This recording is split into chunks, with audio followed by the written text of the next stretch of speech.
नमस्कार मंडळी. राष्ट्रवादी काँग्रेस शरद पवार गटाचे नेते जयंत पाटील त्यांचा उल्लेख मनसेचा चे अध्यक्ष राज ठाकरे यांनी चकित चंदू असा केला होता. जयंत पाटील ही कोणतीही गोष्ट त्यांना विचारली की अगदी चकित झाल्यासारखे बोलतात, अशी एक मिमिक्री ही राज ठाकरे यांनी केली होती. राज ठाकरे यांनी केलेला तो चकित चंदू असा उल्लेख तो आता खरा होतोय की काय, अशी परिस्थिती निर्माण झालेली आहे. आणि जयंत पाटील हे खरंच आता चकित होणार की काय असंही वाटायला लागलेलं आहे. त्याचं कारण असं आहे मित्रांनो, की सचिन वाझे आणि त्यांचं खंडणी प्रकरण, त्यामध्ये माजी गृहमंत्री अनिल देशमुख यांचा असलेला सहभाग, परमवीर सिंग यांचा सहभाग, हे सगळं आतापर्यंत आपण ऐकलं होतं. पण या प्रकरणामध्ये जयंत पाटील यांचं नाव कुठेही नव्हतं. आता या प्रकरणात जयंत पाटील यांचं नाव आलंय आणि त्यामुळे कदाचित जयंत पाटील हे चकित चंदू होऊ शकतात अशी शक्यता आहे. मंडळी, नेमकं काय झालं तर सचिन वाझे यांनी तुरुंगातून सध्याचे गृहमंत्री देवेंद्र फडणवीस यांना एक पत्र लिहिलं आणि या पत्रात सचिन वाझेंनी अनेक गौप्यस्फोट केले. त्यातला एक गौप्यस्फोट म्हणजे अनिल देशमुख हे त्यांच्या स्वीय सहाय्यकांमार्फत पैसे घ्यायचे असा आरोप त्यांनी केला. त्यानंतर मित्रांनो, या संपूर्ण प्रकरणामध्ये कसं कोण कोण सहभागी आहे हे त्यांनी सांगितलं. पण सगळ्यांना चकित करणारा आरोप त्यांचा होता तो म्हणजे जयंत पाटील यांच्यावर. आणि याच पत्रात त्यांनी त्याचा उल्लेख केलेला. देशमुख हे गृहमंत्री असताना जयंत पाटील यांनी माझ्याकडून अनेक अवैध कामं करून घेतली. एवढंच नाही तर चांदीवाल समितीत मी जबाब देत असताना माझ्यावर अनिल देशमुख हे दबाव आणत होते, असा दावा त्यांनी केला. आता हे जे प्रकरण संपूर्ण आहे, खंडणी प्रकरण, या प्रकरणात आतापर्यंत जे जे काही झालं, सीबीआयने तपास केला, ईडीने तपास केला, जे जे काही झालं त्यात कुठेही जयंत पाटील यांच्या नावाचा उल्लेखही नव्हता. पण यांनी म्हणजे सचिन वाझे यांनी हा लेटर बॉम्ब टाकला आणि त्यामध्ये चक्क जयंत पाटील यांच्या नावाचा उल्लेख आपल्याला दिसून येतो. जयंत पाटील यांनी नेमकं काय केलं हे सांगताना सचिन वाझे म्हणतात की मी पोलीस दलातील गुप्त वार्ता विभागाच्या प्रमुखपदी असताना अवैध हुक्का पार्लर आणि भारतातील मोठ्या वितरकास अटक केली होती.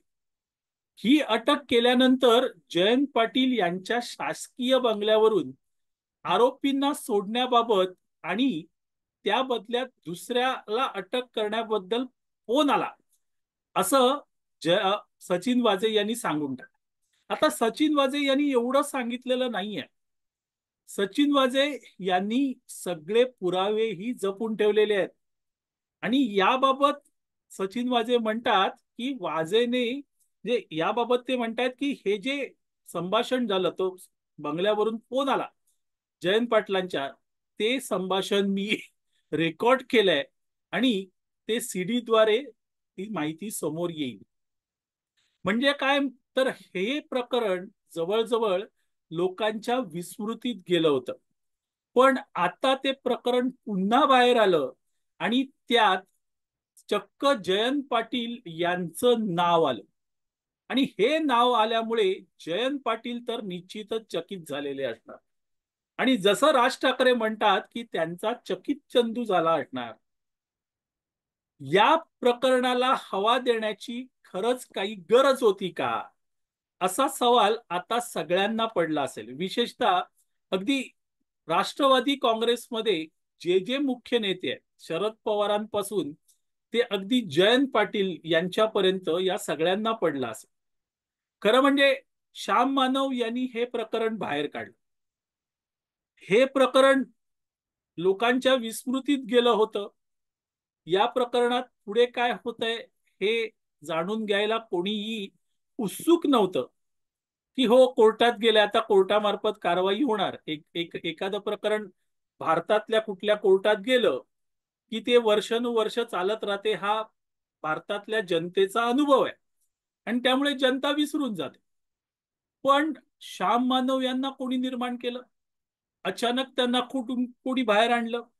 पुन्हा बरं, श्याम मानव यांनी ते आरोप नुकतेच केले नव्हते, ते 7 महिन्यापूर्वीही केले होते. म्हणजे तेच जुने आरोप त्यांनी पुन्हा केले आणि यावेळेस मात्र अनिल देशमुख यांनी त्याला दुजोरा दिला. आणि मग देवेंद्र फडणवीस यांच्यावर तोफ डागली. देवेंद्र फडणवीस यांना टार्गेट करणं हे शरद पवार गटाचं प्राथमिक लक्ष आहे आणि त्यानुसार अनिल देशमुख यांनी देवेंद्र फडणवीस यांना अक्षरशः टार्गेट केलं. आता खरं म्हणजे अनिल देशमुख यांनी वारुळात हात घातला होता आणि त्यामुळे एकतर तिथे साप असेल तर तो दंश करणार, नाहीतर मुंग्या कडाडून चावणार आणि तेच झालं. फडणवीस यांच्या वारुळात हात घातल्यामुळे देशमुख तर अडचणीत आलेच, पण ज्यांचा आतापर्यंत या प्रकरणात काहीही संबंध नाही असा लोकांचा ग्रह होता, तेही जयंत पाटील अडचणीत आले. अनिल देशमुख यांनी स्वतःला तर अडचणीत आणलंच, पण जयंत पाटील यांनाही त्यांनी सोबत घेतलं. आहे की नाही गंमत? म्हणजे फडणवीस यांना टार्गेट करायला गेले, पण फडणवीस हे काही लेचेपेचे नाही आहेत आणि हे अनिल देशमुख यांना कळायला पाहिजे होतं. इतकंच नाही मित्रांनो, तर त्यांच्या पक्षातले ज्येष्ठ नेते शरद पवार यांना कळायला पाहिजे होतं. पण त्यांनी हे सगळं घडून आणलं आणि पवार मात्र नामानिराळे राहिले, कारण या प्रकरणात पवारांचा काहीच संबंध नाही. त्यांच्या दुसऱ्या फळीतले नेते मात्र या प्रकरणात आता अडकले आणि एकंदरीत ही सगळी परिस्थिती बघितली तर जयंत पाटील हे नक्कीच चकित झालेले असणार.